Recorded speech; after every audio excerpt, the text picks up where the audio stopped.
Hey there, rock stars. Rachel here.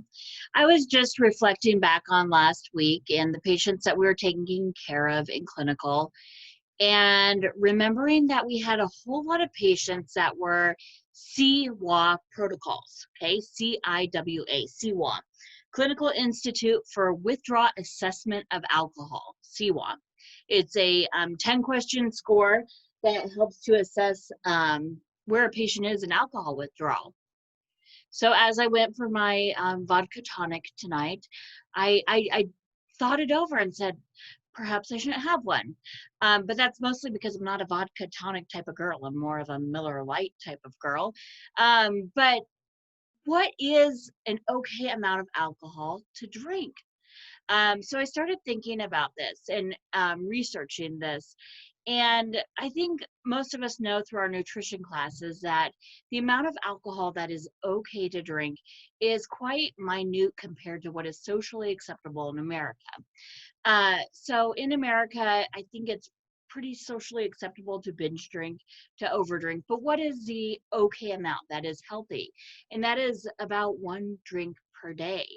And so one drink would be 4 ounces of wine if you're a wine drinker, 1 ounce of liquor if you love hard alcohol, or about 12 ounces of light beer if you're a beer drinker.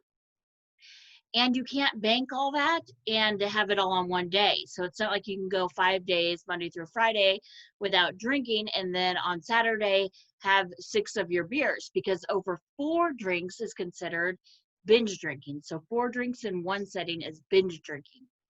So many of the patients that we get meet the standard for being at risk for alcohol withdrawal while they're in the hospital. And we had several this last week. And my students were asking me a little bit about the pathology of what makes alcohol withdrawal so dangerous. So let's just kind of walk through that. Okay. So in your brain, you have all kinds of neurotransmitters, and one of those is dopamine. Dopamine is it's your friend, but it's also that thing that's responsible for addiction. It is the neurotransmitter that says, oh my gosh, that was so fun. Let's do it again. So you go to Worlds of Fun or Adventureland, you ride the roller coaster, and you're like, oh my gosh, that was great. Let's do that again. That is dopamine screaming at you. That was a blast. I got high from that. Let's do it again. But also, it is a chemical receptor that when you smoke a cigarette is like, oh, that was amazing. Let's do that again. Or a line of cocaine. Hey, let's sell your family to find it. That's when you start to get a little bit like in trouble. Okay, that's when we've crossed the line. Okay, so dopamine is really, really responsible for our addiction. But we also have another neurotransmitter to help to keep dopamine under control. And I call this one your mother, okay? So this neurotransmitter is called GABA. Now, GABA is responsible as dopamine starts to climb up and get excited. GABA's like, shh, okay? I know it was fun, but we're not going to do that every night.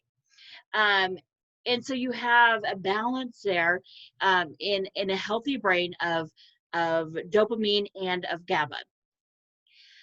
But the chemical alcohol really looks a lot like GABA when you get down chemically to it. So what happens is you drink, and the GABA actually is like, you know what? If you're gonna stay here with dopamine every night, I'm not going to keep coming here. You can watch them, because chemically, those neurotransmitters look the same.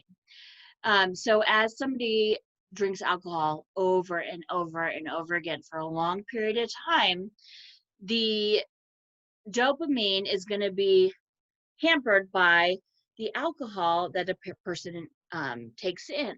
Okay, so it's a downer. It's going to make them feel less high, and you got that. Instead of GABA now, you have alcohol keeping that dopamine under control. So after years of drinking, GABA's kind of a no-show. It's like the mother who went on vacation and quit coming back after a while. But let's say you go in the hospital. and you're going to get your hip replaced. And it's a complicated hip replacement, so you're going to be out for a few days. What happens is all of a sudden all that alcohol is gone. Your MPO the night before surgery. So even the day after surgery, you're 24 hours into alcohol withdrawal. It only takes about another 24, about 48 to 72 hours, and that dopamine starts to realize that GABA or alcohol isn't home, and it starts to get a little crazy. And how that manifests is in a hyperdynamic state where patients are at risk for tremors, for seizures, for tachydysrhythmias. And these are all called delirium tremens. It also, obviously in the name, causes some delirium as well, or a lot of delirium. So withdrawal can be very, very dangerous. So withdrawing from nicotine, people think they're going to die, but they don't die, okay? Withdrawing from methamphetamines, people think they're going to die, but they don't die. People withdrawing from narcotics, they think they're going to die, but they don't really die. But people withdrawing from alcohol can actually die because of delirium tremens. And this is, again, that neurotransmitter, that chemical, as your body gets, has that dopamine that is starting to wake up, and there's no GABA there because GABA has been gone for so long, it can cause this hyperdynamic state. So patients, again, they're at risk of tachydysrhythmias, of cardiovascular collapse, of seizures. So what do we do about it? And this is where that CIWA protocol comes in. So patients on a CIWA protocol are going to be given, they're going to be watched for certain signs and symptoms of delirium tremens, and they're going to be given medications, and usually benzodiazepines, which are those ones that end in PAM and LAM, and also beta blockers that end in LOL. These are the medications that are going to be given to a patient to help to keep them out of that hyperdynamic state. Now, those benzodiazepines also, just like alcohol, resemble GABA, so it helps to keep that dopamine under control. So a patient who's starting to exhibit signs of delirium tremens, they're getting tachy, they're getting anxious, they're getting confused, they all of a sudden want to leave the hospital, AMA, that is probably those GTs starting. And so it's that GABA waking up, it's making them very anxious. And so we give them some Librium, a benzodiazepine, and that is going to calm that medication down, just like GABA would if it was still there. But it's going to take several days to weeks for that GABA to wake up and realize that it needs to come mother again and be responsible for that dopamine. So we're going to watch these patients very closely for that hyperdynamic state, and also for the delirium that goes along with it. I think that's kind of the nuts and bolts of delirium tremens, but if you guys have any questions, please post below. Anything I can do to help you out, I would love to. Okay, see you later, guys.